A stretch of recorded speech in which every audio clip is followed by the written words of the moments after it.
அத்தியாயங்களின் விரிவான விளக்கம். பகவத்கீதை மகாபாரதத்திற்குள் அடங்கிய புனித நூலாகும்.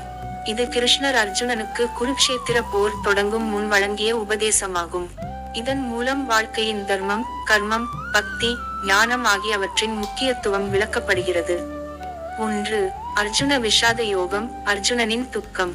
போர் தொடங்கும் முன் அர்ஜுனன் உறவினர்களை எதிர்த்து போராட தயங்குகிறான்.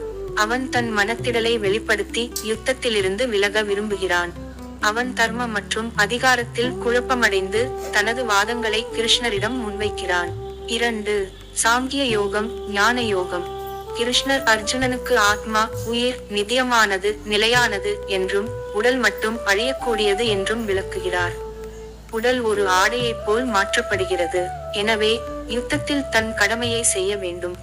3. கர்மயோகம், செயலின் யோகம். கிருஷ்ணர் கர்மயோகத்தின் முக்கியத்துவத்தை விளக்குகிறார். எந்த செயலும் அதற்குரிய பலன் எதிர்பாராமல் செய்ய வேண்டும். தன்னலமில்லாத சேவை வாழ்க்கையின் உயர்ந்த நோக்காகும்.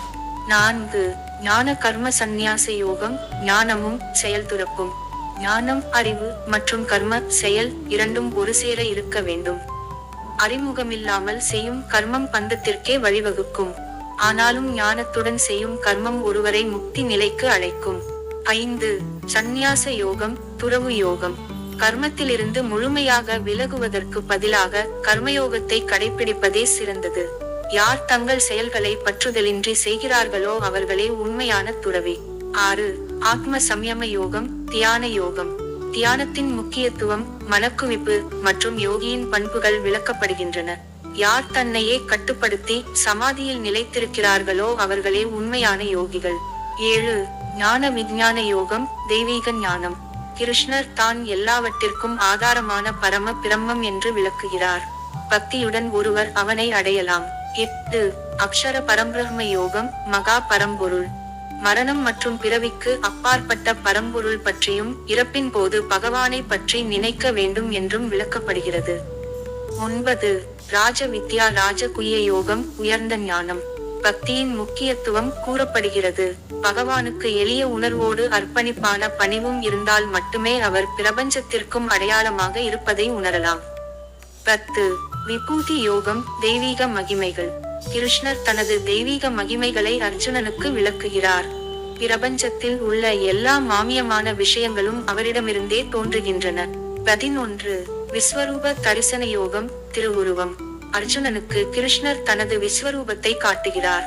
இது பரம பிரம்மத்தின் அமைப்பை காட்டுகிறது. எல்லா காலத்திலும் நடக்கும் விஷயங்கள் அவரின் கட்டுப்பாட்டிலேயே உள்ளன. 12. பக்தி யோகம், பக்தி மார்க்கம். பக்தி யோகத்தின் சிறப்புமிக்க தன்மைகள் கூறப்படுகின்றன. பக்தியுடன் பகவானை அணுகினால் அவரை அடைய முடியும். 13. க்ஷேத்ரன் யோகம், தீக்ஷண அறிவு. உடல் க்ஷேத்ரம் மற்றும் ஆத்மா க்ஷேத்ரஞன் ஆகியவை வேறு வேறு. ஆத்மா அசைக்க முடியாதது. உண்மையான ஞானம் இதை உணர்வதே. 14. குணத்திரய விவாக யோகம், 3 குணங்கள். சத்துவம், நன்மை, ரஜஸ், ஆசை, தமஸ், அறியாமை ஆகிய 3 குணங்களின் விளக்கம். ஒருவர் சத்துவ குணத்தை அதிகரிக்க வேண்டும். 15. புருஷோத்தம யோகம், உயர்ந்த மனிதன். பகவான் தான் உயர்ந்த புருஷன், புருஷோத்தமன். மனிதன் இரு வகை, நிலையற்றவர் மற்றும் பரமன். பகவானே உயிர்களின் ஆதாரம். 16. தைவாசுர சம்பத் விவாக யோகம், தெய்வீக அசுர குணங்கள். தெய்வீக குணங்களும் பக்தி, கருணை, நேர்மை, அசுர குணங்களும் மோசடி, கோபம், ஆசை விளக்கப்படுகின்றன.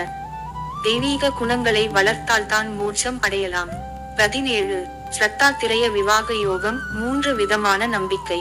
மனிதர்கள் கொண்டுள்ள நம்பிக்கைகள் 3 வகையாக பிரிக்கப்படுகின்றன.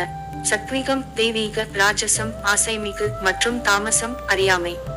உணவு, யாகம், தர்மம் ஆகியவை இதன் அடிப்படையில் மாறுபடும். 18. இந்த இறுதி அத்தியாயத்தில் கிருஷ்ணர் கர்மத்தின், துறவின் உண்மையான அர்த்தத்தை விளக்குகிறார். பகவானிடத்தில் சரணடைந்து அவருக்கு பணிவிடை செய்ய வேண்டும்.